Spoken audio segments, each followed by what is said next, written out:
akọ ara fẹ́ràn kù ọmọ wa Àdùkẹ́ Gold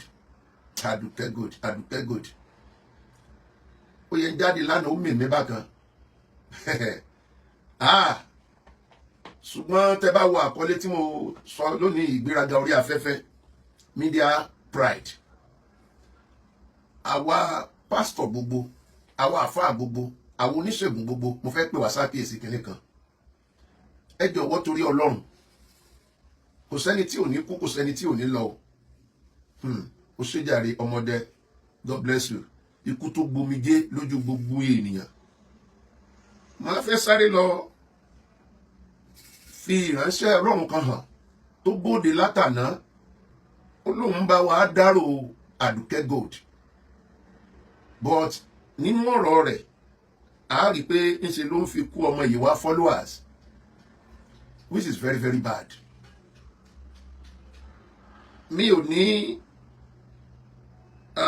how can I put it, mi ò ní play fídíò ẹ̀ tí mo mọ̀ pé àwọn èèyàn wọ́n máa feel so bad, ṣùgbọ́n máa fi picture ẹni yẹn hàn yín pẹ̀lú page ẹ̀, Ọlátúnjí Emmanuel Olúwamáyọ̀wá. Gbogbo wa láti máa rí kíní ọ̀gbẹ́ni látàná. Ẹ bọ́ sórí page, ẹlẹ́nkẹ́dùn ọmọ tó kú, immediately ẹni kan máa share ẹ̀, ẹ máa share ẹ̀, ẹ bá mi pín kọ́kàntílé toko lára ní òkú ọ̀fọ̀. Kí ni ẹ̀kọ́ tẹ́ wá fẹ́ kọ́ wa níbẹ̀? Mo farabalẹ̀, mo gbọ́ gbogbo tẹ́ sọ̀rọ̀ lé lórí. Ẹ̀kọ́ tẹ́ fẹ́ kọ́ wa níbẹ̀ náà ni wípé ikú tó pa Àdùkẹ́ Gold ó pe rẹ̀ ní ẹbọ. That is number one point. Ó pe rẹ̀ ní ẹbọ wípé òun ni a ṣe fi rúbọ. Tí a bá pè lẹ́bọ kì í wà láàyè. And you call yourself a man of God. Ó ní ó pe rẹ̀ lẹ́bọ. Nígbà tí wọ́n kọrin yẹn, Tọ́pẹ́ Àlàbí làwọn èèyàn kọ́kọ́ face, ó pe rẹ̀ ní àrùkù àrúdà, ó pe rẹ̀ ní ẹbọ àrúyè, whatever. But ọjọ́ yẹn ohun tí Àdùkẹ́ kọ is book of Romans 12:1. Nítorí náà mo fi ìyọ́nú Ọlọ́run bẹ̀ yín ará, kí ẹ̀yin kí ó fi ara yín fún Ọlọ́run ní ẹbọ ààyè mímọ́ ìtẹ́wọ́gbà, èyí ni iṣẹ́ ẹ̀sìn yín tí ó tọ̀nà. Àdùkẹ́ bá wá pe rẹ̀ ní ẹbọ, tó pe rẹ̀ ní ẹbọ ààyè fún Ọlọ́run, ṣé yẹn ló ní kó kú torí Ọlọ́run? Wọ́n tẹ̀síwájú ní ọ̀rọ̀ wọn. Wọ́n ní gbogbo àwọn wòlíì tó ń ríran, kí ló dé tí wọ́n rí àwọn ikú wọ̀nyí? Àwọn nìkan kọ́, obìnrin kan náà ti jáde lọ́jọ́ wo tó ń pariwo pé kò sáré ran mọ́, kò sí nǹkan kan. And you call yourself a prophetess?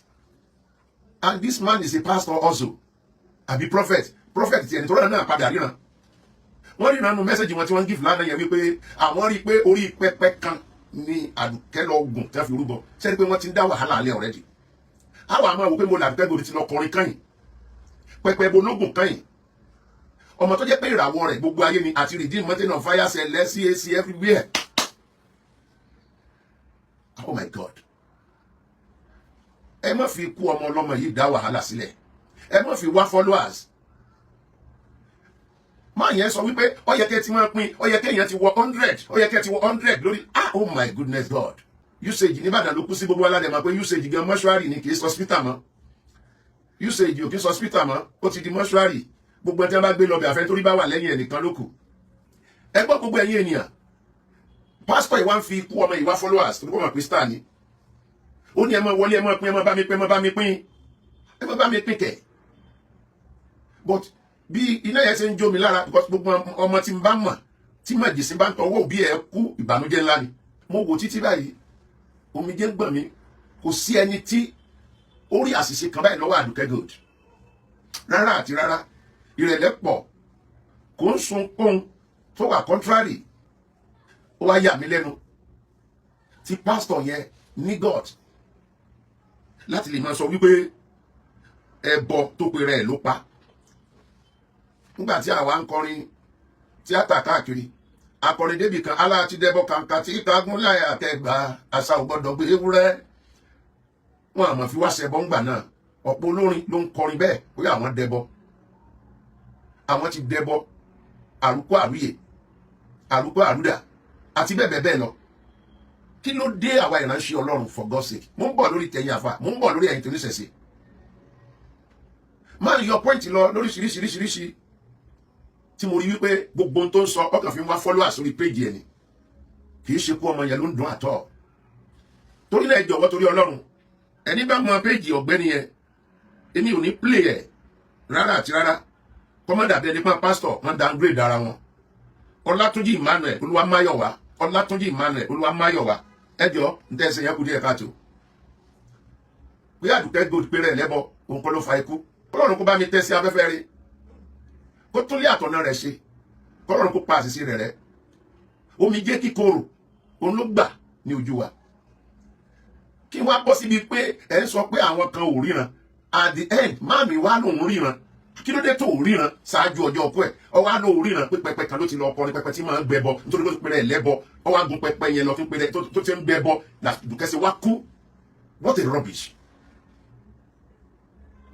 Ṣé sọ̀rọ̀sọ̀rọ̀ yóò kí n rẹ tó máa gbọ́ ni? Ẹni àwọn pásítọ̀ tó máa ríran láwọn ológun pé wọ́n ríran. Ẹ̀yin ti sọ, àwọn wòlíì kan náà ti sọ. Ẹ jẹ́ kí n sọ fún yín. Ọlọ́run ọgbọ́n Ọlọ́run kọjá òye ènìyàn láyé. Ẹni tí kò kàn lọ́la, àríran tí kò pa lọ́la kò ní rí.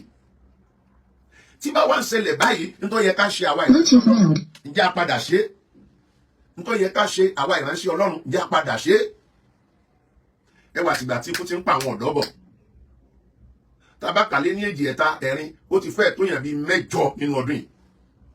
Tí wọ́n jẹ́ ọ̀dọ́, akọrin wòlíì, akọrin wòlíì, akọrin wòlíì. Ìbéèrè mi rèé. Kọ́ńfọ́tà tá a gbé kalẹ̀ l'Àbújá. Ǹjẹ́ a ní ìṣẹ́jú 5 àbí 10 tá a fi gbàdúrà lórí pé kó ló wá dá ọwọ́ ikú ọ̀dọ́ dúró tá a fẹ́ rí mọ́? Adénú máa ń tẹ̀ tí a lọ. Tẹ́rọ pọ̀ bí omi. Ǹjẹ́ a create ìṣẹ́jú 5-10 láti bá Ọlọ́run sọ̀rọ̀ pé a fẹ́ rí ikú ọ̀dọ́ mọ́? Àbí gbogbo kíní yóò kan gbogbo wa ni? Ẹ ṣé mo dúpẹ́, a dára fún yín o. Ó ń ṣẹlẹ̀ láàrin àwọn ọmọ onítíátà tí kú yẹn lọ tẹ̀lé. Wọ́n ránṣẹ́ pa àwọn àfáà, wọ́n ránṣẹ́ pa àwọn pásítọ̀, wọ́n ránṣẹ́ pa àwọn ẹlẹ́sìn ìbílẹ̀, wọ́n gbàdúrà fún wọn lóríṣiríṣi. Ọlọ́run dẹ̀ gbọ́ ó dáwọ́ ọkú dúró. Ó wá ń ṣẹlẹ̀ báyìí láàrin Kristẹni. Kò síbi tí kò ti ń ṣẹlẹ̀ o. Àfàkókò ìkí èèyàn wa alàgbà Malam Adépọ̀jù Yusuf kó àṣẹ̀yìndé bàbá wọn. Arúgbó làwọn ẹ̀. Arúgbó ni wọ́n. Àwọn ti dàgbà. Wọ́n ti lọ lé fáìn. Ikú ń pàgbà, ikú ń pọmọdé bó ṣe wà nìyẹn. Ṣùgbọ́n ikú ọmọ tó kú yìí, tẹ́ bá fẹ́ bá wa dárò, tó fẹ́ dárò fún àwọn mọ̀lẹ́bí ẹ̀, ò ní bọ́ ẹ máa pín. Mo ti gbọ́ pé olóòtú máa ṣe part 2. Bóyá Ọlọ́run lè jẹ́ kó ṣe jáde gbogbo tó wá ṣe látẹ̀yìn máa wá pè ẹ̀. Ẹ wà rí pé nítorí ṣe yẹn ó rọ̀ǹgì gan. Ó rọ̀ǹgì gan sà. Ó rọ̀ǹgì gan. Ẹ jọ̀ọ́ torí Ọlọ́run. Ẹ má fi kú ọmọ ọlọ́mọ wá followers now. Ṣé o mọ ibi tó gbà lára àwa ènìyàn ni? Bẹ́yìn bá ríran ẹ̀ ṣe rí ṣáájú. Ó ṣe jẹ́ gbà tó kú tọ́lẹ̀ ẹsẹ̀ wá ríran. Olúwa ẹsẹ̀ wá bá yín sọ pẹpẹ tó gùn. Ó kè pẹpẹ tí bó ní. Pẹpẹ ìjọ wo ló lọ láàsì? Tí kú fi pa, bóyá kẹ́ sọ fún wa. Táàlì lọ bá wọn ní church yẹn. Ẹ yé máa fi ìdọ̀tí yí wa lára mọ́.